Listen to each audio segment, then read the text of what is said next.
11 governors from PDP approached the Supreme Court to challenge the president's declaration for a state of emergency in Rivers State, arguing the president overstepped his constitutional powers. Now we have Barrister Mawah, a law practitioner, joining us to shed more light on this particular topic. Good evening and thank you so much for joining us at this time. Good evening. Thank you for having me. Okay, all right. So 11 governors of the PDP have approached the Supreme Court power President Bola Tinubu to suspend the democratically elected governor of the state. How will you react to this development?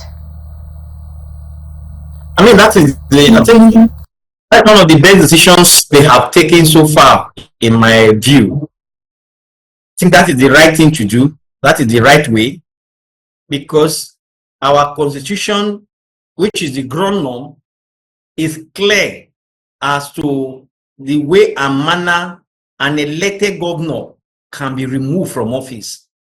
That is the provision of section 188, sub 1 to 10, and even 11 of the Constitution of Nigeria 1999 as amended. It stipulates all of those grounds or those conditions, and state of emergency is not one of those grounds upon which a democratically elected governor can be removed. And more so, the power to remove a governor of a state does not and never lies with the president, who himself is also an elected officer. The governor, the relationship between the governor and that of the president is not like that of a master-servant relationship, where you can hire and fire at will. So the power to fire a governor rests squarely in the people through their members at the House of Assembly, and not the president. And not the president. So the President Tinubu start waking up one day for whatever reason and sacking a state governor or suspending it. I mean, we should be ashamed of ourselves. A democratic nation that we call ourselves. We woke up one morning and we heard that the president has suspended the governor. A governor is as important and powerful in his state, just like the president is powerful in the federation. So if the governor can sack the president, then the governor, all the governors in the 36th governor can come together and suspend president. And what we are saying is like a governor also suspending local government chairman. So that is no longer applicable now. That is no longer, it's now an old fashion in our system. The president does not have power to suspend the governor. The Vice Admiral Ibokete Ibas retired, who is the sole administrator now of Rivers State, still went ahead and appointed sole administrators for local government in the state. Do you think this might be another violation of the Constitution? A gross violation.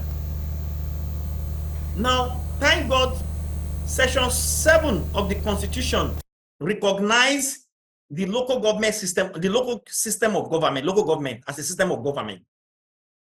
Section 7 of the Constitution recognizes them. And beyond Section 7, and with just last year, the Attorney General of the Federation, Prince Lateef Fagbemi, approached the Supreme Court in the famous case of AG Federation and AG Abia State and others. And he went to court to seek the interpretation of Section 7, Section 8, and other relevant sections of the Constitution, whether it is allowed for a state government to remove elected local government council and in place set up a critical committee. And the Supreme Court, in that landmark judgment, just 2024 year, Supreme Court, which is the apex court, held emphatically that no state government has power to appoint a critical committee to oversee or overrun the local government council, and that the only person or party that can oversee the local government is a democratically elected person or local government officers. So appointing an administrator for local government is not just a violation, it's also a rape of our constitution. The man sitting there in the first place is sitting there as an illegal occupant in government house in River State. Now, an illegal man is now also appointing another illegal man. See, the point is this: politicians, some of us have been calling on judiciary to please step into the system, step into this situation, because politicians, by their way, they are not known to play by the rule of the game. What they are known for is whatever will favor their personal interests. They do not care, even if the nation burns down. How will a sole administrator who is an illegal occupant also be appointed another illegal occupant to oversee a local government? And this is the same thing when the Barr set up technical committee then to oversee the local government. Some person went to court to say no. And thank God the Supreme Court gave judgment and say, nobody, no governor has the power to now constitute a technical committee to oversee the local government. Now here we are. You are now setting up an administrator, local government administrator also, to oversee the affair of local government. I mean, what do you expect from an illegal body? Because the man sitting there, in my view, in the eye of the law, is an illegal occupant of that place. Because state of emergency does not mean so what should have been the right thing for the president to do? What should have been the right way for the president to handle this situation? Because he said the state of emergency declaration was based on violence happening in River State.